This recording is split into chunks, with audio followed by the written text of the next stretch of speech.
Pressure কুকারের ভেতরে আজকে কি আছে বলো তো? ও চোর চুরি করে নিয়ে চলে আছে। আর এখানে আজ রাখি পূর্ণিমা বলে কথা, তো স্পেশাল কিছু রান্না আমার বাড়িতে হবে না, সেটা তো হয় না, সে আমি খাই বা না খাই, আমার বাচ্চারা তো খাবে। তো আজকে একটু সিম্পল ওয়েতেই করব, প্রেসার কুকারে করে দেবো ওদের জন্য চিকেন পোলাও। তো চিকেন অলমোস্ট কষানো চলছে। আর এই দেখো বাসমতি চাল ধুয়ে ভিজিয়ে রেখেছি, তার সাথে হবে এখানে পমফ্রেট ফ্রাই। তো পমফ্রেট মাছটা একটু লেবুর রস চিপে দিলাম,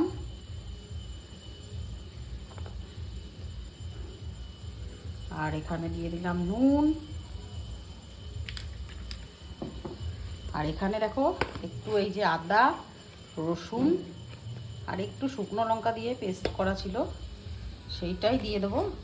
আর একটু হলুদ দেবো, দিয়ে মেখে রেখে দেবো। খাওয়ার আগে আগে বার করে পরে কিন্তু ম্যারিনেট করা থাকবে, খাওয়ার আগে বার করে ভাজবো, তাহলে গরম গরম খেতে পারবো। মাইক্রো ওভেনেও করতে পারি, ঠিক নেই। তো দাঁড়াও আমি আগে এটা ম্যারিনেট করে নিই। তো হলুদ দিয়ে দিলাম, নুন হলুদ আর ওই যে আদা রসুন লঙ্কা বাটা লেবুর রস দিয়ে ম্যারিনেট করে রেখে দেবো ফ্রিজে। ঠিক খাওয়ার আগে আগে বার করব। দেখতে পাচ্ছ কি সুন্দর। দেখো চালটা দিয়ে দিলাম, দিয়ে পরে এই 2 মিনিট মতন একটুখানি নাড়াচাড়া দেবো। তারপরে জল 2 বাটি দিয়ে দেবো, দিয়ে একটা সিটি মারলেও হয়ে যাবে, 2টো সিটি মারলেও হয়ে যাবে।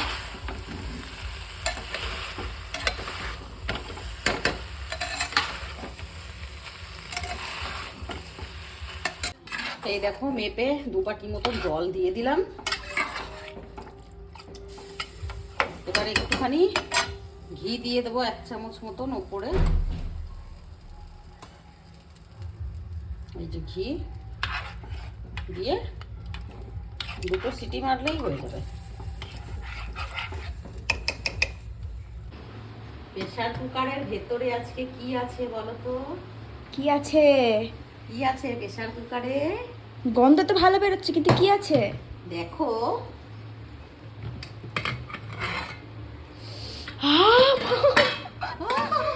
দেখো দেখো, ইটস চিকেন পোলাও।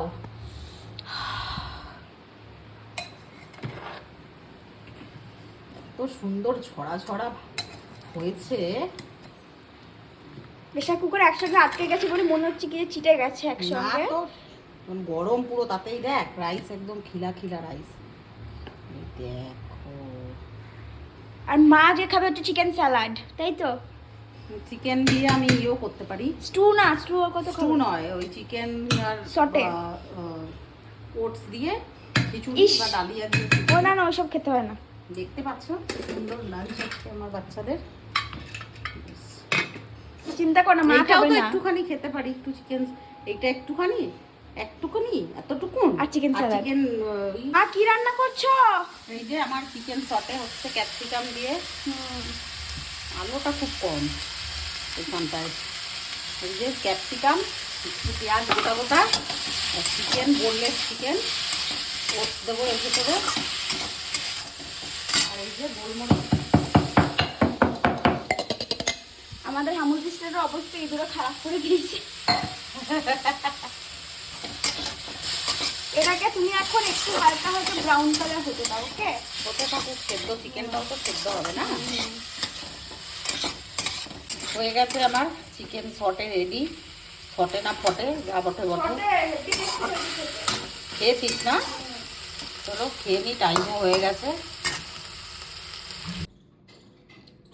আজকে রাখি পূর্ণিমা স্পেশাল আমার লাঞ্চ। এই যে চিকেন ওই ক্যাপসিকাম দিয়ে সটে না কি বলে, আমার গুগলই জানে। এখানে আছে শসা, এই দেখো চোর চুরি করে নিয়ে চলে আছে। আর এখানে একটুখানি ওদের জন্য পোলাও বানিয়েছিলাম, সেইটা একটুখানি, এখানে একটা সেই স্টামাকটা, আর একটু রাইস নিয়েছি, জাস্ট একটুখানি। এইটা হলো আজকে আমার লাঞ্চ।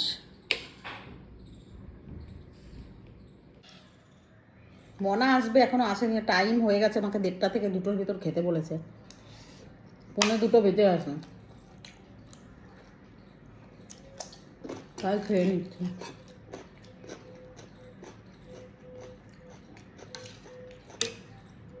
বাসমতি চাল দিয়ে চিকেন দিয়ে ওদের প্রেশার কুকারে পোলাও বানিয়ে দিয়েছি, খুব সুন্দর হয়েছে।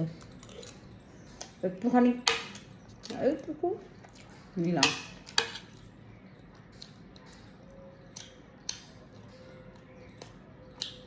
ভালো লাগবে খেতে। ভিডিও এডিটিং আছে, বাকি আছে, খেয়ে দিয়ে বসবো। হ্যাঁ, লাঞ্চটা এনজয় করি। তোমাদের কী কী মেনু হচ্ছে আজকে রাখি পূর্ণিমায়? অবশ্যই যাবে। রাখি বাঁধা এখনও হয়নি, রাখি বাঁধার ব্লগ আসবে, ওয়েট করে থাকো। মনা স্কুটিটা নিয়ে বেরিয়েছে আজকে মার্কেটে। মঙ্গলপুরের ওখানে গিয়ে স্কুটিটা আবার সমস্যা, কিক থেকে কিক মারা, ব্যাটারিটা তো গেছেই, কিক মারা যায় না। কিক মারলে 1 মাস পড়েছিল, গাড়িটা শোরুমে পড়েছিল, রেখে পরে ঠিক করে দিয়েছে, 2 দিন হয়েছে এনেছে বাড়িতে, 2200 টাকা খরচা করে এনেছে। দেখো আবার সেই গাড়ির সমস্যা। এই স্কুটিটা আমাকে এত ভোগান্তি করাচ্ছে, এখন আবার টোটোতে করে শোরুমে নিয়ে যাচ্ছে। শান্তি নেই, বলবো না, জীবনটা মানে জাহান্নুম হয়ে গেছে। আবার টোটো করেছে, টোটো করে আবার তুলে গ্যারেজে নিয়ে যাচ্ছে। ফোন করলো যে এই সমস্যা। ভালো আগে কোনো যে একটা ভালো কাজ আসবে, এসে খাবে, বাড়িতে রয়েছে আজকে, খেতে পারবে না। ওর কপালটাই মানে ওরকম।